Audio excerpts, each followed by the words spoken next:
So in this video, I'm going to be comparing a few leading brands of electric toothbrush, including Sonicare, Oral-B, and Quip. So I'm going to start off with Quip because this one seems like it's on the rise and a lot of patients have been asking me what I think of it, and to be honest, I've never even heard of it until recently, so I didn't really have anything to say about it. So I went out and bought one and I used it and I did some research and I learned a few things. Thing one, you still have to use the Quip toothbrush as if you were using a manual toothbrush. So it's not actually doing the work for you. And I can show you real quick why it's not meant to be used as a typical electric toothbrush.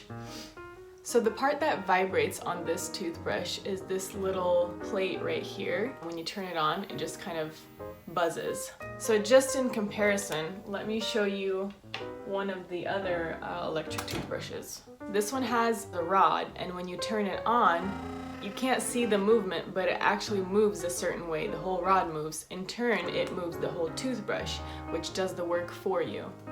So that's the main difference here. Thing two, it's not a huge deal, but it kind of bothers me, so I thought I might share it. I noticed when I was doing some research on it that Quip claims to be one of the first electric toothbrushes to be awarded the ADA seal of acceptance. Well, first of all, there's a whole list of electric toothbrushes that have already received this ADA seal of acceptance. So I'm not really sure where they got that claim from. Even so, it's not a huge deal because all the ADA seal of acceptance means is that this toothbrush is safe to use in a human mouth. The end. So like I said, it's not a huge issue, but I just get peeved when companies do false advertisement or make this facade of powerful sounding statements to promote their product. I feel like I'm just hating on Quip here. To be honest, I mean, it's very innovative if you think about it, because they do send you a new replacement head every 3 months, and they can even help connect you to a dentist so that you can get your cleanings regularly and not miss appointments. Kind of sounds like a mom to me, so I guess if you're struggling with the adult life, Quip is a great option for you.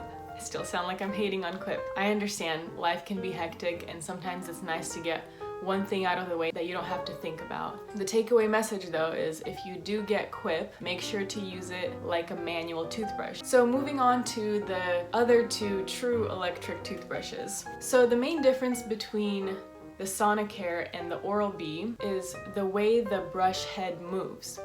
So on the Sonicare, when you turn it on, the little rod here moves like this. They call them strokes. So when you turn it on, it's brushing your teeth with this kind of movement. Now the Oral-B toothbrush moves completely differently. When you turn it on and when you connect the brush head, what it does is it actually rotates and pulsates or oscillates. So all at the same time. So let me see if I can do this. It's really hard. It's like...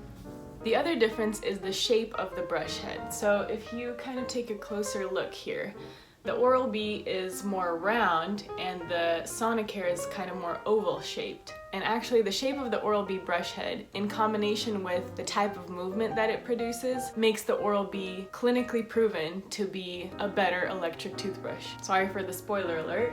In fact, they did a study comparing the Oral-B and the Sonicare, and they found that Oral-B was 46% better at removing plaque, specifically along the gum line, which is where all the gunk builds up.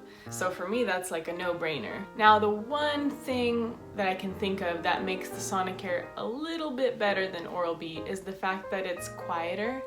Let me show you. So here's the Sonicare. And here's the Oral-B. So as you can see, the sound is a little bit louder on the Oral-B, which makes sense because the Oral-B has a little bit more complex movement to the brush head. So that's not really a game changer for me. If my brush sounds louder because it's doing a better job, I'm okay with that. Now, real quick before I wrap things up, patients often ask me, like within a certain brand even, the difference between certain brushes, like the Deluxe or the Diamond Clean or the 6000 versus or whatever. The big difference is in the design the different modes that are available, the way the charger looks, or the add-on Bluetooth features, but the movement of the brush heads has remained constant. So the Sonicare still does the strokes, the Oral-B still does the rotation oscillation. So if you were to get kind of an older version, you might be missing out on some Bluetooth features, or the design might be a little less appealing, but the brush is still gonna work the same. Anyway, that's all for now. Thank you guys so much for watching. Make sure to subscribe to my channel, stay tuned for more videos, and take care of your teeth.